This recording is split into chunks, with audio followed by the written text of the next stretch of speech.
All right, now for more on the stimulus talks, the expiration of relief benefits, at least on the federal level, and what it could all mean for the economy. For that, we're joined by Austin Goolsbee. He is former Council of Economic Advisors chairman and Booth School of Business professor. Also, Andrew Olnham, who is former National Economic Council deputy director and a partner at global law firm Meyer Brown. Welcome to both of you. Look, I would say, reading the tea leaves on this, it looks like both the Democrats and the Republicans think something needs to happen, but because they can't seem to reach any agreement, at least right now, it looks like nothing will happen. Andrew, do you think that that's a realistic way of looking at it, or do you think something eventually will get done? I think right now a deal is still possible. The elements of a deal are certainly there, but I do think time is running out and that a deal needs to start to formulate and start to see real offers back and forth amongst both sides pretty soon for us to get something before the August recess. Yeah, Austin, how about you? How optimistic are you that they actually can bridge the gap and reach something? I guess I'm not that optimistic. I think your description is right. I'm still trying to pick my jaw up off the floor. How could we have a GDP number like we just saw? How could we have an unemployment rate like the one we face?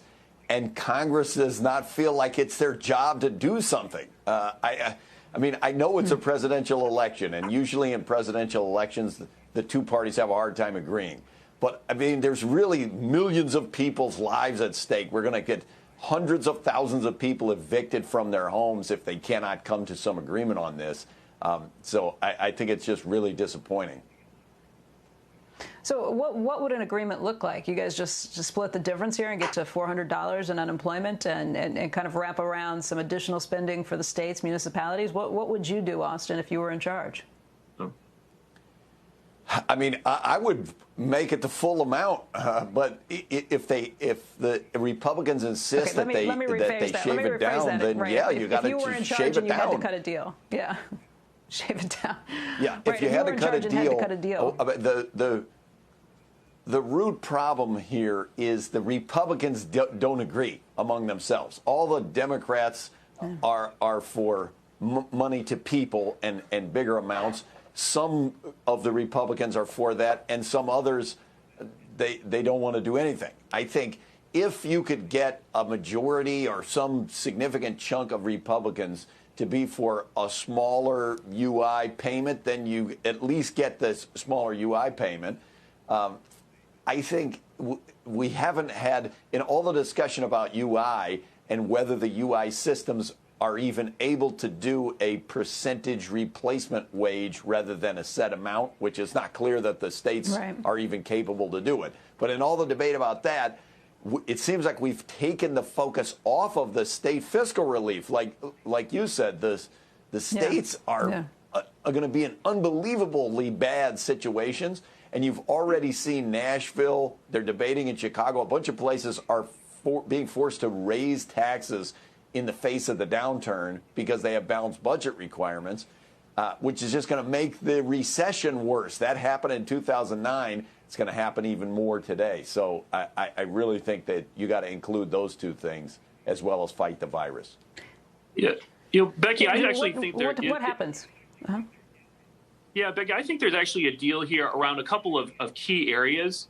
But if you look carefully, they're not that far apart on some really important areas. For example, expanding the Paycheck Protection Program, PPP, a very successful program that's helped millions of small businesses. Another round of individual payments. Both sides agree there.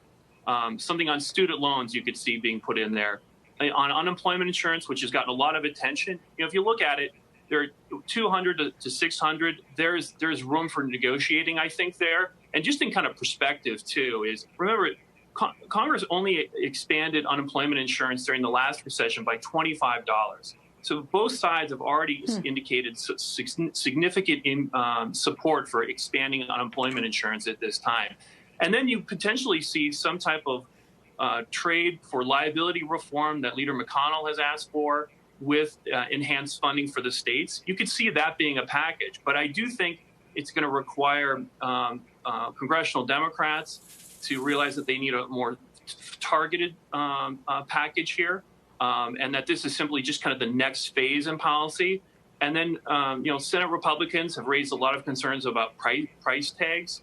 And, that package there certainly is still going to be pretty expensive. So we'll have to kind of watch and see if that would be acceptable to them.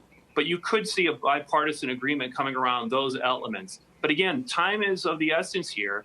And we still haven't seen that real haggling begin where a deal could emerge.